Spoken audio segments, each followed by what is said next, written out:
an Action News exclusive.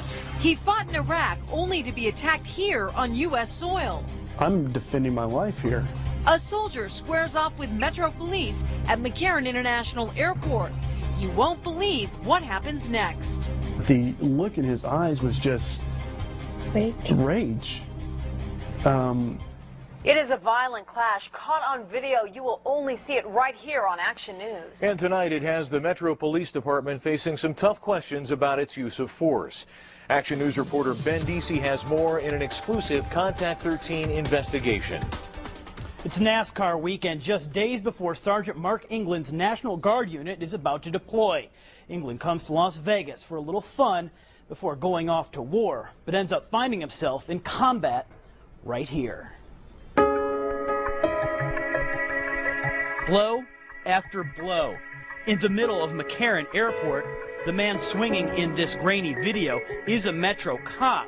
But is the man he's hitting a criminal or a security threat? This is the Army Commendation Medal that I received for my service in Iraq. Sergeant Mark England has seen more combat than many in the National Guard. He served in Bosnia and more recently Iraq. He's a medic. We saw, sick people, hurt people, did that 24 hours a day, 7 days a week. Or we went on patrol with line units where we went out looking for the insurgents. But Mark's wife, Juliana, says she's most troubled by the violence he faced here on American soil. I was concerned because after I saw him and knew the injuries he had, that they didn't check him out. They slapped a couple Band-Aids on him and said, c'est la vie. Now, see it for yourself for the first time in this video shot by security cameras at McCarran Airport. That's Mark England. When he tries to make it through security with a bottle of Sprite, a TSA agent pulls him out of line and then pulls rank on him. She goes, well, you're a sergeant in the Army. I go, yes, sir. And he goes, well, I'm a lieutenant in the Army. When England asks to see his military ID, the TSA agent refuses. And I looked down and I said, sir, with all due respect, that's effed up. Using the big F word. England thought that was the end of it until he got to his gate and found out his plane had left without him. He says the soldier in him wanted answers, so he went back to talk with the TSA supervisor. It was important to him. I said, let it go. He's probably just some jerk that works at the airport. Juliana England says it's hard for her to think about what happened next. This is a surveillance video, and that's the Metro cop who came over when Mark England returned to the security checkpoint. He walks England off screen, but we pick him up on a different camera. There they are at the top of your picture.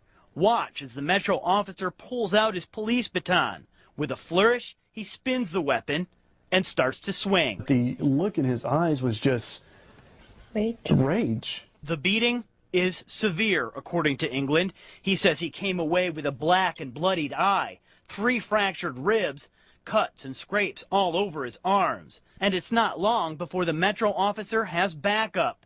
That's his help running through the picture, and that's a taser gun he's drawing. Watch again as England's body crumples to the ground. That's when he says he was hit by the taser's crippling bolt of electricity. It's indescribable. It's every single nerve cell in your body being lit on fire. England claims the officer shot him not once, but 3 times with the taser gun. In a statement today, Metro told me it's all the subject of a, quote, ongoing internal affairs investigation. They said, we've reviewed the surveillance tape and do not believe our officers acted outside policy. Until now, we've been focusing on that confrontation here at the top of the screen. But the airport security camera isn't the only witness to all of this. Here in the foreground, a 3rd Metro officer has arrived, and he reacts much differently than you or I would to what he's seeing. The Metro officer is talking to a TSA agent about what's happening. You can see him mimic England's collapse with his hand, and then practically skip away from the conversation. Yeah, they're just laughing about it. It's been 2 months since Sergeant Mark England had his run-in with Metro Police. He still hasn't been charged with any crime. And he says he hasn't been able to deploy back to Iraq either, partly because of the injuries he got here at McCarran Airport. The weekend before I'm supposed to ship out with my guys, I get my ribs caved in. and now I'm non-deployable. Meanwhile, the 2 officers involved are still on the job, even while Metro's internal investigation is continuing. The Metro says they are investigating this incident thoroughly. The FBI also taking a look at this case. Steve? Ben, does Metro have a specific policy on the use of tasers? Yeah, well, as part of an investigation, we got a hold of Metro's policy on tasers, and it makes it pretty clear an officer should use a taser when he or she is facing aggressive resistance from a suspect. All right, thank you, Ben. And Action News will continue to follow this story, including a closer look at Metro's taser policy. We'll also hear what the ACLU has to say about this story coming up tomorrow on Action News.